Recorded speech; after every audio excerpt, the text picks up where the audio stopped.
Friends, இன்றைக்கி market ரொம்ப வாலட்டைலாக இருந்துச்சு.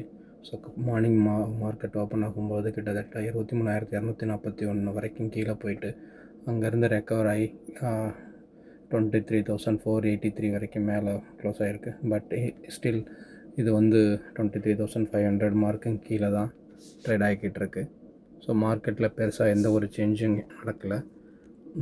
இன்றைக்கி எதனால் மேலே ஏறிக்கிருக்குன்னு பார்த்தீங்கன்னா, இது வந்து வேல்யூ பைன்னு பார்த்து, ஸோ 23,200லாம் நல்ல வேல்யூ பைன்ற மாதிரி நினச்சி மார்க்கெட்டை ஏற்றிருக்காங்க.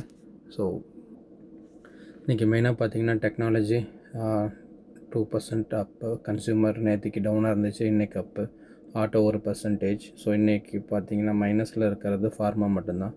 மற்றபடி எல்லா செக்டரும் நல்லா மேலே ஏறி வந்திருக்காங்க. ஸோ டெக்னாலஜி மேலே ஏறதுக்கான மெயின் ரீசன் வந்து நேற்றுக்கு என்விடியாவோடைய சிஇஓ வந்து ஏஐயால் பெருசாக ஒர்க் ஃபோர்ஸில் எந்த ஒரு டிஸ்ரப்ஷனும் இருக்காது. ஸோ இன்ஃபேக்ட் இது வந்து மேலே ஒர்க் ஃபோர்ஸ் மேலே நம்பர்ஸ் ஏறதுக்கு தான் ஜாஸ்தியாக இருக்குது. ஸோ மோர் ஆப்பர்ச்சுனிட்டி க்ரியேட் ஆகுன்ற மாதிரி தான் சொல்லியிருக்காங்க. ஸோ அதனால தான் மார்க்கெட்டு அப்பில் இருக்குது.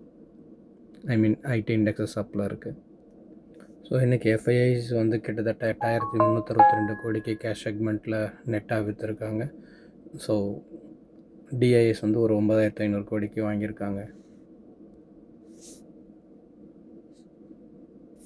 ஸோ எஃப்ஐஐயோடைய செல்லிங் கண்டினியூ ஆகிக்கிட்டே தான் இருக்குது. ஸோ யூஎஸ் மார்க்கெட்டு ஃப்ளாட்டாக தான் இருக்குது. ஸோ நாஸ்டாக் 100 வந்து ஒரு 31% பாயிண்ட்ஸ் ஏறி இருக்குது. S&P 500 ஒரு 4 பாயிண்ட்ஸு, டவ் ஜோன்ஸ் ஒரு 51 பாயிண்ட்டு கீழே இறங்கி ட்ரேட் ஆகிட்டுருக்கு. நேற்றுக்கு வந்து நாம் கொஞ்சம் ஆர்டர்ஸ் ப்ளேஸ் பண்ணியிருந்தோம். ஸோ நான் நேற்றுக்கு Toyota, Unilever, Honda, Pega systems இந்த மாதிரியான கம்பெனியை வாங்கியிருந்தேன். ஸோ இன்றைக்கி மார்க்கெட்டில் நான் வந்து ஒரு CMS info system, NHPC, SBI cards இதெல்லாம் கொஞ்சம் வேல்யூவாக இருந்துச்சு, அதனால் இதெல்லாம் வாங்கினேன். ஸோ ஆர்பிஐ வந்து இன்ட்ரெஸ்ட் ரேட்டை குறைக்கிறதுக்கான வாய்ப்புகள் இல்லைன்ற மாதிரி சொல்லியிருக்காங்க. ஸோ ஏகப்பட்ட பிரச்சனை இருக்குது. ருப்பீஸ் வந்து வீக் ஆகிக்கிட்டு இருக்குது. ஆயில் வந்து இன்ஃப்ளேஷன் அதிகமாக இருக்குது. ஆயில் ப்ரைஸ் இறங்கி ஃப்ளக்சுவேஷனாக இருக்குது.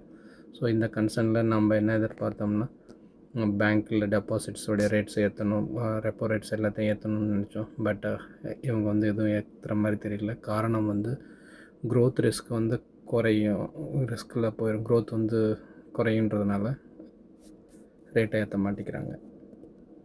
ஸோ டிசிஎஸ் ஷேர் கிட்டத்தட்ட 6% ஏறி இருக்குது. பட் ஸ்டில் இது 30% டவுனில் தான் ட்ரேட் ஆகிக்கிட்டு இருக்குது from the last year. Thanks for வாட்சிங்.